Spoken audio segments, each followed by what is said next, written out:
taking a look at something like this guy, it says that ABCD is similar to EFGH. So similar means that all of their angles match and all of their sides are automatically proportional.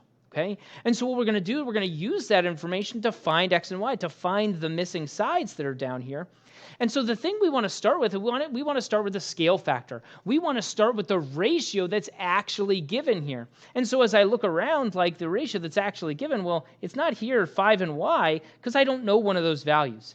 It's not here 7.5 in the x, because again, I'm missing one of those values.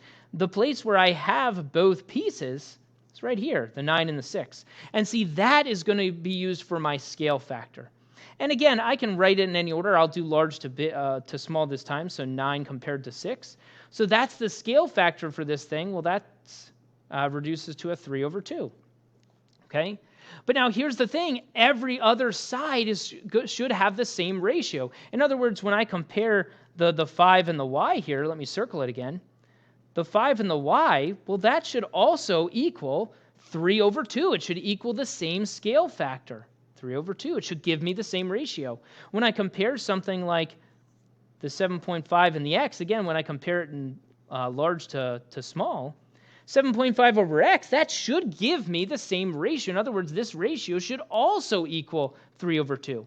Okay? That's the idea behind proportionality, is that I can set up proportions. And so now I could solve each of these proportions over here. 3 times y gives me a 3y. 5 times 2 gives me a 10. And now I can solve. I divide each side by 3. So I get a 3 1/3 or a 3.3, something like that. Over here, I do the same thing. X times 3 is a 3x. 7.5 times the 2 gives me a 15. And now I divide each side by the 3. Okay? And so again, I'm just starting with the fact that, hey, I know what the ratio is supposed to be. Now, if each of those are supposed to equal the same ratio, it sets up a proportion, and I can cross multiply and solve.